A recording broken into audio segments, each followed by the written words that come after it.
Hello, everybody, and welcome to today's webinar. Want to say hello, and it's a real fun session we'll be looking at today, which is digital cinematography and winter exteriors. And it's a really bright, sunny day here in the Blue Mountains, so we'll actually be able to demo some fun things. And I have some footage that was captured from some prior days as well. So we'll talk about some of the techniques and what's involved in best case scenarios for dealing with winter exteriors, particularly snow, and that's going to be our focus: snow and what it does to our shots. So, my name is Tom Strnad. I'm the lead digital artist of the Creator Space, and want to thank all of our partners in this project. So we have the Canada Council for the Arts, we have our library partners, the Blue Mountains Public Library, Collingwood Public Library, and the Wasaga Beach Public Library.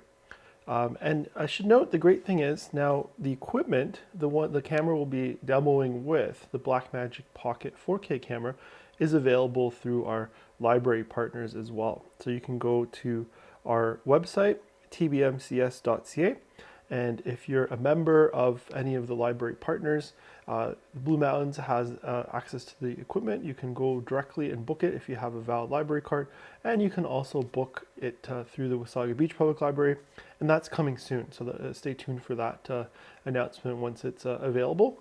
And that's really exciting. And then we'll have more equipment available for the Collingwood Library as well. So all the stuff we're talking about, you can apply to general camera use. You can apply this to smartphones, iPads, same ideas.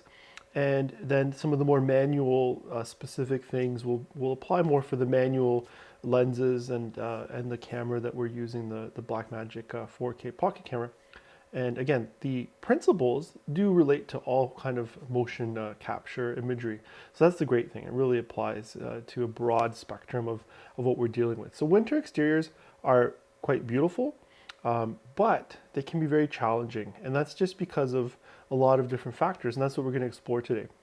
Why is it challenging, what to look out for, and the best practices, how we can make this work in the best manner. So let's start up. So here's what we'll look at today. So manual digital cinematography, we're just going to do an overview just so we can touch base on what that means and how that works. And then we'll go from there. So let's get right into it. Manual digital cinematography overview. And so what it is unlike the auto modes in most cameras, smartphones, iPads, things like that, tablets, or any kind of auto mode. Manual digital cinematography really places all of that control of over the image to the camera operator. So these are three key main aspects. So it's your ISO, your film speed, or the sensor sensitivity, and also then our exposure, so aperture expressed in f-stop or t-stop, and the focus, the range of focus or depth of field, and also what is in focus. So deciding what's in focus is just as important as deciding how to frame it. And we'll look at that too, is how do we deal with winter elements where we want to maybe focus on one aspect. So that's the great thing. Now, when I go through this today, the great thing is I put a note on earlier, but it's you can rewatch this on the Crowdcast link. So once it's finished, you can rewatch this session, and you'll be able to go over any of these notes. So don't worry, you can review this again after we're done. Okay, so manual control is important for winter exteriors. Now, here, why is that important? Winter exteriors require the precise control of your camera and image because what happens is the lighting and conditions can change rapidly and continually throughout the day. So just like today, I'm mentioning it's a very bright, sunny day, blue sky here in the Blue Mountains, but within an hour, it could become dark, overcast, and a whole different set of parameters. So that's important to understand that winter exteriors can be challenging because of those constantly changing and evolving conditions and types of light that's out there. Now, the other thing that can happen is yesterday was a very overcast day, and I captured some footage yesterday, and today is a super sunny, bright day. And just to give an example of how bright it is, this is the camera we'll be looking at. This is what it is right now, totally wide open. our Blackmagic live feed from the camera. And we're going to look at how do we fix this, because this is at our minimum ISO of 100 on the camera and open wide. So we'll look at how we fix this, but this is how bright it is here. So that's really important. That's how we're going to be working with these techniques and tools when we look at winter exteriors. So by being able to control exposure, you can see right now that camera, the way it is, totally just a white, crazy, flat, burned out image that's not really usable for anything except to show how bright it is. It needs to be controlled through the exposure. Maybe with focus if we want to focus on a certain area, and also the film speed. And we'll look at how these factors become more limited when we're dealing with the exteriors, and especially winter exteriors. So the key here, the main takeaway, we want to really look at having winter exteriors that aren't overexposed, and also maintaining a properly exposed subject. So that's the challenge. And it can be a difficult challenge, a complex challenge, but we'll look at the best practices of how to make that work. Okay, so exposure and manual aperture. So this is just kind of, again, a bit of an overview. You can check out our prior sessions on our YouTube channel. If you go to our website, it links right to the YouTube channel, and you'll find one actually on exterior cinematography. And it covers a lot of these same aspects, particularly the generalization of exterior versus today where we're looking at the winter. But manual exposure, we're looking at how much light is allowed to enter the lens. So this is in that f-stop element, and it's always a cool thing to see how that works. What I'll do is, let me just come over here too. So here's our lens, and you can see how slowly it closes and it opens. So you can see it's totally open, and now it's closing down to f22. So that's how the aperture works. It's actually blades that open and close. And I think that's really important to understand, that it is a physical allowance or reduction of how much light goes through the lens to the sensor on the camera. And that's really important in our manual exposure. And, usually a lens will be about 2.8. So that's one is wide open, so open all the way. And then when it's closed down, it goes down to about it can go down to 22, and there's some exceptions. They can be faster or even slower, more step down aspects. So in this note, winter exteriors, they usually require less light. So we tend to have higher f-stops, so less of the open up apertures and more of a stop down aperture. And again, so this is the open up aperture. You can barely see what's happening outside. There's snow, there's sun, and that's what it looks like right now through the camera at ISO 100 and a f-stop of 2.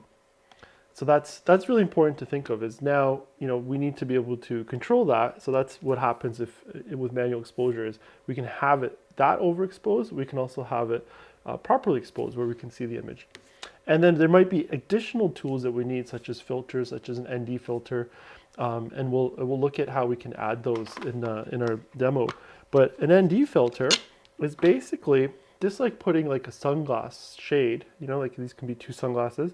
So by putting that onto the lens, it screws right onto the lens, and this comes in our Blackmagic pocket kits through the libraries. You put that on, and what it's doing is it's reducing the amount of light happening. And I'll show you guys what that is. And how that can work. And just a quick example. Here's the camera, and here's with the ND. You can see like what it totally does right away is making it more reasonable to see outside. Right? So that's a really important aspect of how we can control our light. So winter exterior characteristics. And this isn't necessarily an exhaustive list, but just some of the main things that I like to go over in terms of things to consider when you're dealing with winter exteriors and what the general characteristics are. So there's less overall daylight, so the days are short. And that's important because if you're planning to do a lot of filming throughout the day using daylight, that could become an issue because it's a short day. So oftentimes you'll hear that, productions or stories of films that were made, especially filming in snow conditions, winter conditions, how they have shorter days to work with. So that's something to think about. It could take you a lot longer to capture, whether it's a documentary, a narrative film, an art film, whatever you're doing. You need to really kind of budget for more time in the days to shoot. So what typically maybe you could get done in one day in the summer when the longest days are occurring, you might need 2 days in the winter. So that's really important for the characteristics, but also for your scheduling. Now the sun is also at a lower angle in the winter, so that can lead to more backlighting. As you can see right now, the sun is going almost into the camera from an angle, even though it's 10, 12 in our time zone here. So it's that could lead to more of a backlight situation because it's a lower angle based on how we're tilted right now, the Earth. So that lower angle can also backlight.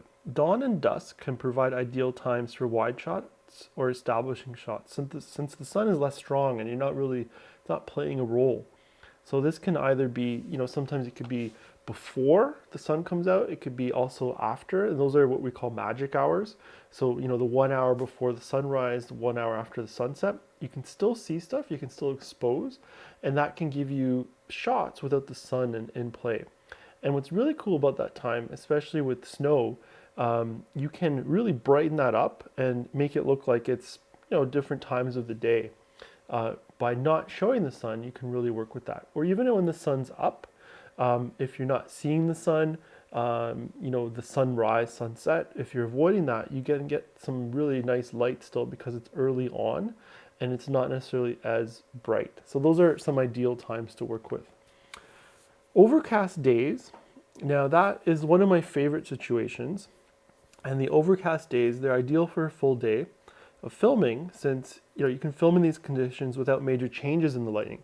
And that gives a nice soft light. And I'm glad I shot some stuff yesterday when it was overcast. So I'll show you guys what that footage looks like, compared to a sunnier day. And the overcast days, again, they can be, they work the whole day. You have this soft, beautiful light that can occur the whole day. And you have the sun, the snow, from that overcast sunlight reflecting. So what happens is you get kind of this reflection from the snow all around us, whether it's hillsides, on trees, it could be from the ground, and you're getting that nice kind of reflection and the soft light, and it makes lighting quite easy and effective, and you got the whole day if it's the same. The problem is once the sun pops out, that it can get really complicated with really bright sun all of a sudden, and it can really affect the image and what's happening. So that can be the issue. But ideally, it's a really nice soft time to film, and I love that as my primary condition for filming winter exteriors. Now, noontime can be really harsh, and it's around noontime. It's probably like 11 to 1, let's say. So I kind of call it that noontime. With the blue sky, it could be really harsh, and we're going to be kind of hitting that time during our session. So that's kind of neat too. We can actually see what that does. So I always say, try to avoid that time because it could be really harsh. And unless you really specifically want that time, it's something that we really, I try to recommend that to something to avoid all the time, whether it's winter or general exteriors. That noontime is always the harshest because you have the most overhead light, harsh shadows, and it could be really shadowy faces. It could be really harsh. It's the brightest time for the sun as well. So again, it's harder to expose with, deal with, and all that. So again, try to avoid that if possible. And then the snow, this is the great part, is a giant reflector. So just be aware of that because it is it's white. It has all that light is reflecting right off of it. It's not absorbing any light. So it's a huge reflector, and that can really cause issues with exposure, but it could also be used in a way to help as a reflector as well. So just understand that it is part of your lighting. Snow is part of your lighting when you're doing winter exteriors. So how to shape the light. So here's some of the best practices, like how can we shape the light and make that work. So number one, we can consider the time of day. So what are the best times for sunlight? And by looking at the time of day, that can be really a great way to try to figure out what could work best and when that can work and how it can work, and that kind of an element. Now, I'm just gonna cut over to here. So I have this app, this Lumos app, and what it does is it actually puts the position of the sun where it's going to be. So wherever you're pointing this at, you can determine where the sun's going to be shining throughout the day. I wasn't free, but it was just not a high cost item, maybe $10 or so. So that kind of a smartphone app can be quite ideal in terms of figuring out what the best time of day could be for your winter exterior. So that planning of your shoot can be really a great thing to do. Expose for the subject and add reflection. So this could be through lights or reflectors, like a bounce reflector, to ensure that the face or area of importance has light on it. And that can happen quickly, that someone could be, again, it could be backlit, it could be in shadows under trees or under some sort of in a wooden barn. So this can be really hard to deal with. So you want to make sure you got enough light. So you might actually need to sometimes bring lights, like portable battery lights. Again, these can be taken out. We have some of the newer panels in our libraries as a takeout item. And the other thing is to ensure that the face or the area of importance has light on it. So that can be through a reflector. So a big reflector. And I'll show you guys what that looks like too as we do the hands-on. Now, number 3, explore the different areas to film in and how this works with the sunlight. So, that just could be moving around, right? Like sometimes, if I'm here, there's a little bit of sundown kind of creeping in through the windows here. If I'm here, you can see it's getting a lot brighter, right? If I'm over here, there's less of that sun. So sometimes just a little bit of movement, spinning and different moving the person around can really help with your lighting and, avoid a lot of extra work of adding a lot of light. Sometimes just moving someone away from the sun or having the sun complement their face from an angle instead of being from the back or straight on, right? So, so those kind of concepts still really play in terms of getting the right kind of lighting angles. And the lighting angles, just before we talked about that in like the 3-point lighting and other sessions. But if you're at these kind of 45-degree angles, we're trying to avoid front light. We're trying to avoid really straight backlight. We can have angled backlight, but we don't want light right from behind the person because then they're backlit. And we don't want light right at their face because then it's super bright and there's no shadows or contours. So we want to always think about lighting with shadows. That's one of the key things we've been looking at in terms of lighting, that a little bit of shadow or a lot of shadow, whatever the shadow is in the face, helps to define what the subject is. So it's face, it could be a car outside, it could be a piece of art outside, a sculpture. So whatever it is you're doing, think of the shadows and how it plays on that. So again, if we're dealing with sun from angles, it can be a lot more effective. And I'll show you guys a clip of a film with some exterior interviews and shots and how that was achieved by having the sun on an angle. And the last point here that's really, again, I want to stress how important this is. Avoid overexposing the sun. So that could really be an issue because it's difficult or almost impossible to fix. And we'll look at that in some of the footage. So again, overexposing the snow is easy to do, but it's also easy to avoid. So we definitely want to avoid that. It's not going to be easy to fix later on. Okay, so let's explore now. We'll get into some of the hands-on aspects. So again, we'll look at the camera, what it can do, and how we can deal with different footage. So I'm just going to show a quick clip I have.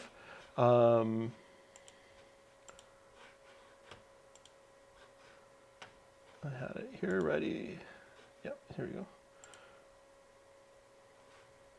And this is from a film called Snow People. There we go. And this is just some of the winter exteriors and some of the interviews that were achieved for it. Yeah, let's just give it a look. course, everything just transitioned differently from there. Over the years, ballet skiing, it was so innovative that what was magical So about it just is going from that old everyone footage would to have new a trick up. footage. And so here you can just see this is, following. But again, we always try to have the sun on the sides. You'll see the shadows are usually to the left or right. And just to help with the lighting. There's kind of a backlit for artistic purposes. And, we go from there. So this is, how to look at the snow. It's not blown out, right? You can still see the shadows in it. And he's on the lights on the side of his face in capturing this. So that can work quite well. And let me just go ahead here a little bit. So here's an interview, and I'll just keep it parked here. So again, this was an overcast day, and I think this is a great example of just like an overcast day with a little bit of reflector. And the sun's on the screen left, so on his actual right side of his face. That's where the sun is, but you can see the overcast light, how well it works with a little bit of bounce, and the snow again is not blown out, right? So exposing for that, his jacket is white too, so getting that right exposure is really crucial. And if this was too bright, it would again be blown out, glowing clothes, glowing snow. And that's really what we want to try to avoid. So that's just a few samples of some of the interviews that I've captured in snow settings. So yeah, let's move on now from there. And what I'm going to do is just switch over here to I brought in some footage into DaVinci Resolve to demonstrate with and look at what it was like. And this is stuff I shot yesterday in an overcast day, in different times of the day as well. So let's have a look at some of this footage. So again, Blackmagic DaVinci Resolve, a great piece of software that can be used to look at footage, edit, and color grade. So we'll look at a little bit of that today. So here's just gonna pull in some shots here, and we'll be able to see kind of the different exposures. So I did kind of what's called a bracketing of exposures to show the same set scene with different exposures. So let's have a look at this first part here. Okay, so we got this kind of shot here. Okay, so this was shot at about 7 in the morning. The sun's not really out, and this is with ISO 100 on the camera, and the lens is wide open. So you can see in the morning it's great because we don't have a lot of light, so we can start to get those details. The snow won't overexpose, and we can go from there. Now here's the same shot at ISO 200, and it's still a f2. So this is all f2. These 5 bracketed shots. So bracketing really is a term that where you shoot the same shot and you shoot either with different exposures. In this case, I kept the same f-stop, but I changed the ISO, so the light sensitivity of the sensor, to just kind of show how that will change the characteristics. So this is at ISO 200 f2. This is ISO 400 at a f2. Now here we go to 800, and then here is 1600. So this is where we get into those blown out areas where you can see it starts to really deteriorate all the details in the snow. Here, the details are still there at 800. It's not the worst in terms of exposure. This 400, I would say, is probably right on in terms of where we want it, where there's enough shadow, there's enough details. The 200 is a bit underexposed, and the 100 is, really 2 stops underexposed. So each ISO, when we're talking about stops, is like a change of a stop. So from 100, 202 to 4, 4 to 8, and so on. So I'm going through full stop increments as we double the ISO. Now, here's, what can we do with this? So let's just have a look. I'll just go to the color page here, and we'll just we'll look at what we can do with each shot. So I'll just take this shot. So let's just kind of curve and make it a bit brighter. So there it is. It's brighter. We'll kind of give it an overall gain, right? So it's not too bad. You can see how we can bring stuff up, and it can work well. So now you can see we already brought it up to even brighter than the 200. So here's the 200, and again, I'm just using the curve to bring it up, and I'm just going to put a little bit of gain overall. Just the two settings, just to give us a little quick idea. So you can see here we can again get all these details, and it's really helping to to keep maintain the exposure. The 400 won't need too much work. And now what I might do is actually do a little bit of a curve where I can add a little more contrast. And this is why I kind of liked, but I don't even need to do any more gain with the 400. You can see it's it's working quite nicely, depending on again how much contrast we want in the trees. So that's where I say it's a pretty good exposure, because we're and the 200 or 400, I would go with either one in this situation, can work well. Now with the 800, we're going to start to see where it's a bit brighter. So now we almost need to bring it down. I'm going to kind of do the reverse to bring down some of the information. And you can see it's still staying a bit blown out, and that's because we're just overexposing. This is kind of what's unforgiving about snow. And it's, I think, really important to remember that, is that it's quite unforgiving in what it will let us fix in post. Now here it is at the 1600 mark. And here, this one's really tough, because now we're really lacking information. But we're going to try to see how much information we get. And you can see we can't really get those shadows back in the snow. Like even when I'm crushing it here, see all the noise that's coming in there? That is not good. And that's really a broken down image that we just can't reduce the overexposure enough in this. So I'm just going to try and bring the gain down a bit. And you can see it's just lacking the detail versus the snow here and the snow here. You can see it's really subtle, but there's a glow throughout all of this. And whereas in these shots, it doesn't have that glow. It maintains the details without breaking apart. So basically our 800 is still, workable, but our 1600 is totally, in my opinion, not usable. It's overexposed, and we can't fix that snow brightness in the exposure side of things. So that's a great example of just what we can or can't do. So again, the 100, again, here's, I think, a real good example of what even underexposed by 2 stops, because ideally I'm saying 400s are ideal, 200s 1 stop underexposed, and 100. We can really still bring it up and get it close to what we have in the 400. So the underexposure can be fixed, but the overexposure is just, this is all blooming these white areas. It's really just noise, and it's not an acceptable definition of video to do it that way. And if we turn it off, you can see it's just a glow of white.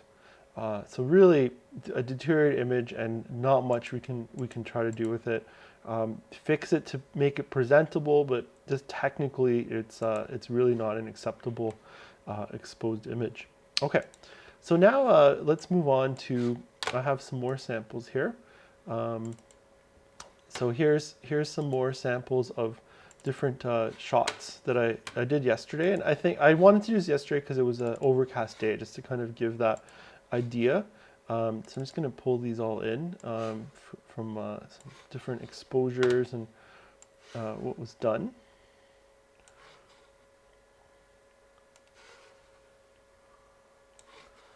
And some techniques we'll look at today directly with the camera. I have a camera set up here that I'm pointing out to do some exteriors. Okay, so this image, this was done with an ISO 100 in around 2 p.m. So it's just kind of after that high noon area. And what happens is, so this is at a f2 100, so all overexposed and so on. Now here, I brought it down to an f22, so totally closed down. You can see I'm just getting it, but it's still kind of overexposing too much. And then here is the difference when I add the ND. So I just wanted to show a straight ND, which is a 6 ND6. So it's doing a 2-stop reduction. It quickly brings things down relatively quickly. And we'll look at what this looks like in the color grading span as well. So here's a shot of a tree as our subject, and the background is a bit blown out. So this tree is at 100 ISO and a f22. Now here's the same tree at a T about 2.8 it was, and with an ND filter. So here's that great thing is now we can get into these cinematic areas where we can be creating a shallower depth of field. So notice how the 22 is, yes, there's still a bit of, this tree's close up, so it's in focus and there's a little bit less focus there. But a very different field than this one, where it's really the bokeh, the shallow depth of field is a lot more beautiful in my opinion, and it's less. This snow is not being blown out, and that's with the ND. So it's helping shape the snow image again to work in this. So again, so these are ideally exposed snow versus overexposed snow. So let's look again with this. What can we do with this in the color grading? So can we fix this? Can we try to reduce the overall light? And again, it's pretty much gone. There's not much we can do. And I just wanted to show this in Resolve, because sometimes people think, okay, well, maybe we can still fix it. But this is at a point where it really can't be fixed. So that's at our wide open f2 ISO 100 at 2 p.m. with overcast sunlight, winter. Now here's the same shot, right? And here it's already workable because now we're at a f22, and we can already bring it down and shape it and work. But it's still a bit overexposed in my opinion with 22. So an ND will be ideal to help fix this. So here's kind of the underexposed side of things. And this is how I like to work, because then we can bring it up and we can play with. So I'm just adding a little gamma, a little bit of gain. So it's a bit darker in color, just with the ND filter and the lightness of the exposure. But I'm finding the snow is a lot nicer here, and we can probably still gain this up a little bit more, but I can still see the shadows in the snow versus here, all that snow, you can see it's just a big glow again, right? So the trees might have a lot of detail, but here's where, the trees still have detail and we can work on this a bit more. Probably, needs a little bit of warmth added.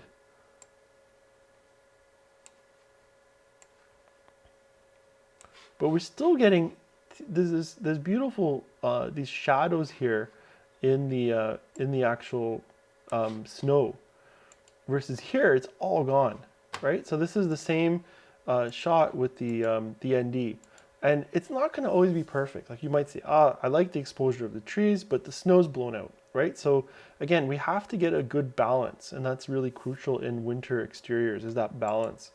And here we have again, the tree is good, and it's the exposure is nice there, but we have all this snow detail. So this is, to me, really beautiful, representing what the day looked like, versus here where it's just really overexposed, and probably need to try to bring it down a bit. But you can see the snow is really glowing, no detail in the snow. Here we got snow detail, so that's really important in those comparisons. So here's our next shot. Again, the snow is this is at a f22 ISO 100.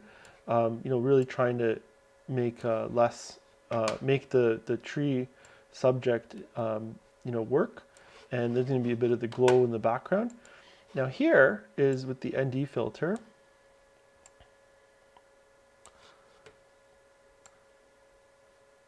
And so here, what's nice about this is we're getting a really blurred, softer depth of field. And this is where I think the glow of snow can work really well because it's such a shallow depth of field versus here where I'm kind of seeing stuff more in focus. So that it's more ideal to work with the ND exposed for the tree here, but leaving it more out of focus. So this is a 2.8 ISO 100 with an ND filter versus this one where it's about 22 with the 100. Oh, sorry, this is actually 5.6. That's where that was. Just looking at the stats here, right? So that's what can be done. Here's a bit of a moving shot. So again, just putting a little bit of a curve, referred to as an S curve in the color grading.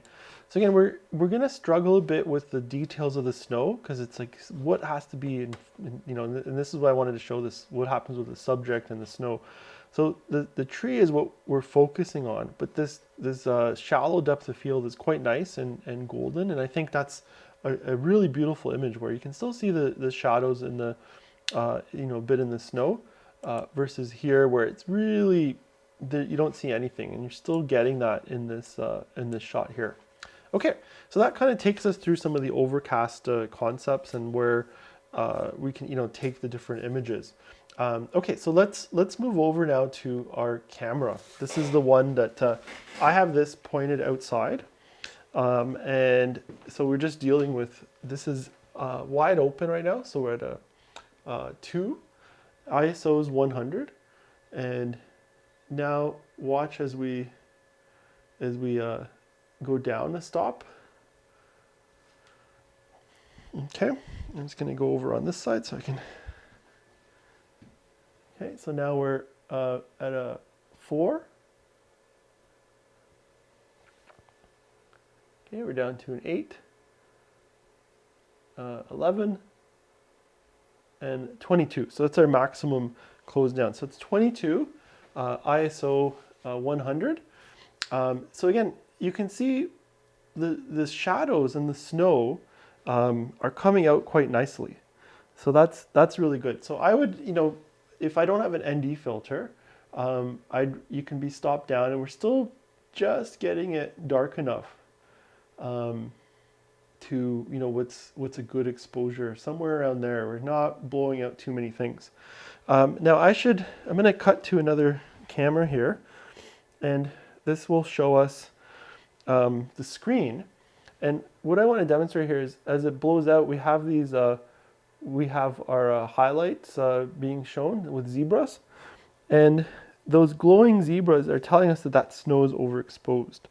So it's a great tool to use in trying to look at how to expose your winter exteriors properly by getting rid of those zebras in the snow. Then we know we're in a good range. So see right about there, we've removed the zebras and we got this kind of an image. Now I'm going through a window, so there's a bit of dust through the window, so I apologize for that. It would be quite cold if I open the window. So that's kind of what it looks like there. Now let's look at what happens if we put an ND filter. So I'm just going to take an ND filter and just screw it on to the front. You can check out some of our manual cinematography workshops on how to do that, but basically you just thread it on, and from the front of the camera you're spinning it clockwise. You don't want to go too tight. You just want to have it, just a soft by hand, and that allows us to take it off so it doesn't get stuck. So you don't want to do it really tight, just enough so it stays on. Okay, so now here it is at the, about the 22 mark with an ND9, a 0.9, which is 3 full stops reduction. And you can see now it's getting too dark. So let's open that up. Right, and what's really nice now is I can have a little bit of a shallower depth of field because it gives me that 3 stops, less requirement in terms of stopping down. So I can be more wide open. So here's at a 2, and it's almost reasonable And this will let me have a nice shallow depth of field where I can just focus on, I can focus on the front tree here, and then the background is actually soft. And I apologize if you can't see it through the window too well. And now here I am exposing for the background and leaving the foreground slightly soft. So it is a shallower depth of field. Now this is a wider lens. I'm going to switch it over to another lens, a 50. So this is really great with the ND 0.9 or even a 0.6, which would be 2 stops. We can really quickly manipulate our image to get it exposed and working for us. Now I'm having the sun is kind of almost a backlight, but it's high enough, and we're just approaching kind of the danger time where it starts to get a little bit too high, a little bit too bright. But in the trees and the position of it, I'm pretty happy with that. I would probably aim for more of an angle, but again, my window is pointed this way, so I can't really move the whole window. But that's can work for me in terms of what I think is a workable image. Okay, so let's switch over to another lens, the 50, and we'll just demo what something looks like with a 50. And I'm going to put an ND filter on that right away, because I know that's what we want to work with. If you don't have an ND filter, they're quite cost effective. They're a great item to add to your kit. So I definitely recommend it if you're using your own camera, or you can even get ND filters for smartphones and tablets. So definitely feel free to check that out as well. It can be a really that could be a great item to get in terms of a something for your kit if you're looking to add something to your camera, or for smartphones or iPads as well. So I'm just going to remove the lens here, and I'm going to put on a 50, and then I'll cut over to it and we'll look at, oops, just going to line up the dots here. So lenses come on or off, on again just like the ND, clockwise to click it on, and counterclockwise to click it off.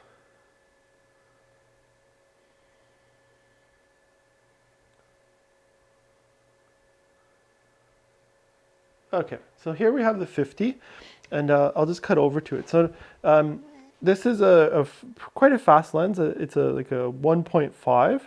So it can be a little bit of a struggle. Now it's going to focus a little bit on the dirty window here, but we're just going to pan down a bit, and let's try to get different things in focus. So it's a bit harder. I apologize with the shooting through the window, but we're going to get this going. So I'm at about a 8.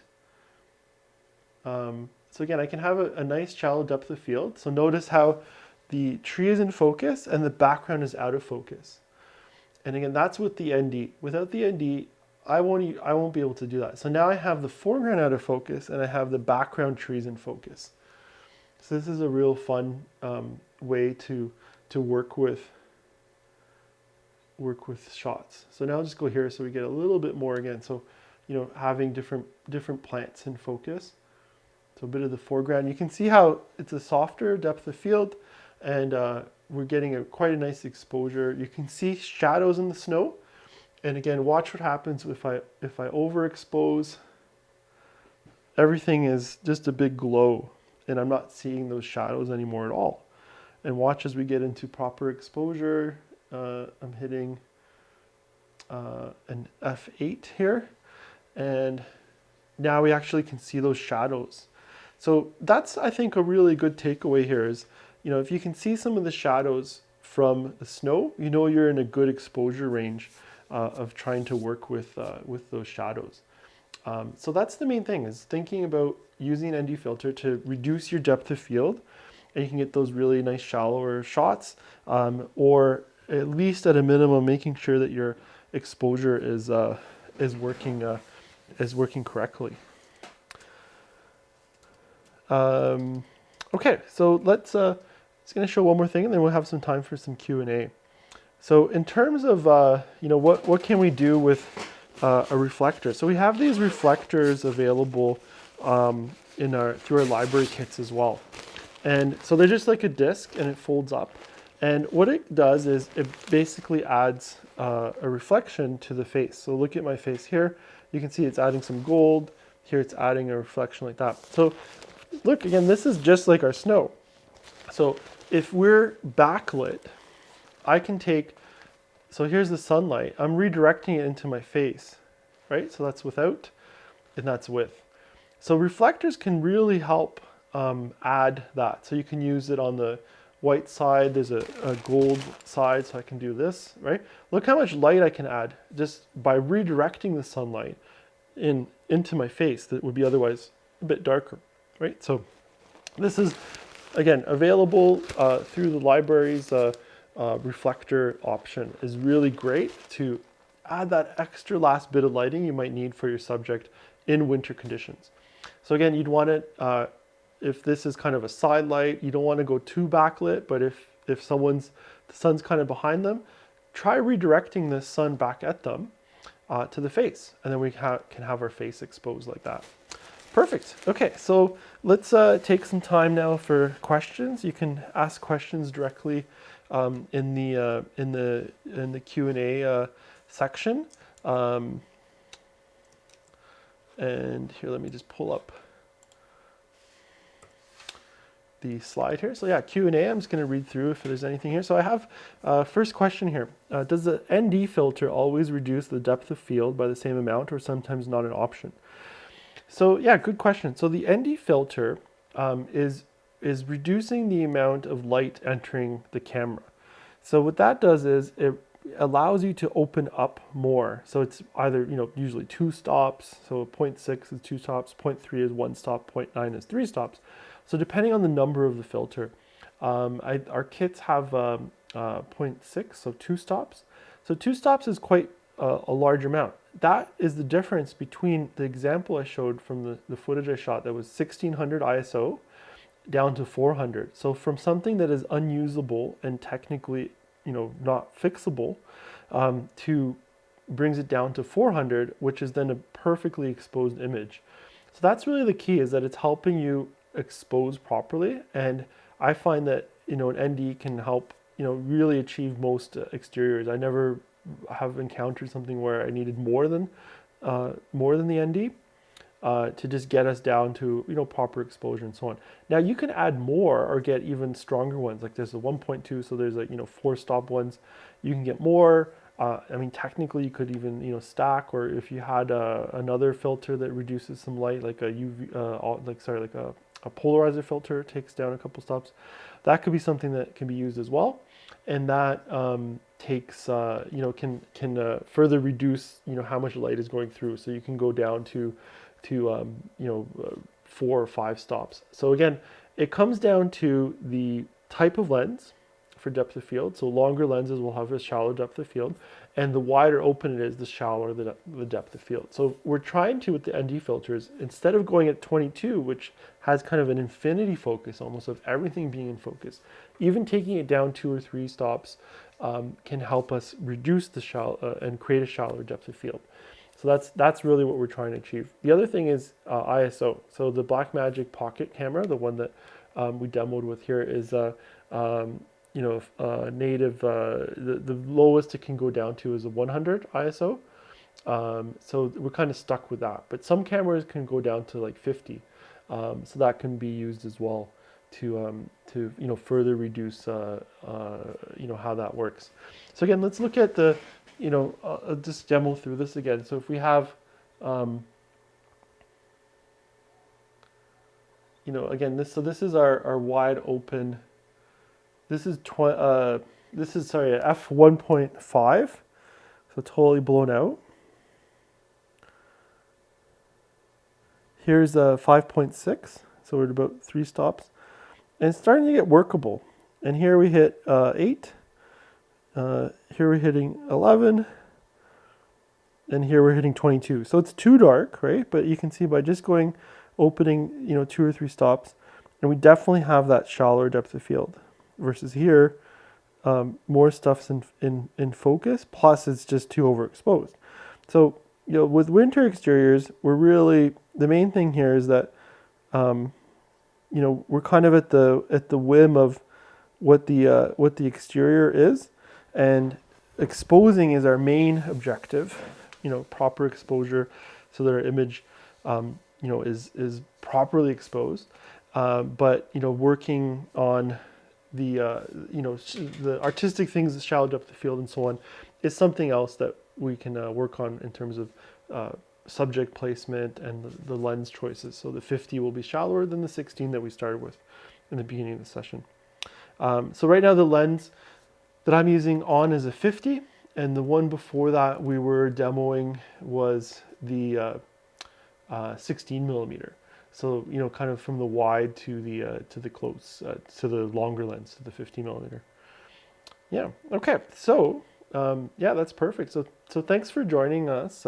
Again, I mentioned you can rewatch this crowdcast session. Check out our YouTube channel. We post all of these on our YouTube channel as well, so you can check out past sessions, exterior cinematography, and there's a bunch of on manual cinematography. We also explore how to shoot with iPads and control them and things like that. So tons of stuff. Check out our website, tbmcs.ca. We have more workshops coming up in digital video, so check out events.tbmcs.ca to sign up for these webinars. And I hope to see you on future webinars. And feel free to, you can ask us questions going forward. You can email Tom at tbmcs.ca if you have any questions for me as well. So yeah, thanks for joining us. Just want to thank all of our partners in making this project happen. Canada Council for the Arts and our library partners, the Blue Mountains Public Library, Collingwood Public Library, Wasaga Beach Public Library. If you haven't and you're in the area and you have valid library cards, please check out what the libraries have. Again, Blue Mountains and Wasaga Beach has access to these Blackmagic Pocket 4K cameras. Great camera to use and try out, and they work really well in the winter. They're not terrible with cold weather issues, so they're quite robust and a great camera to check out. So please check them out. Check out the equipment, and yeah, have fun filming winter exteriors. Take care.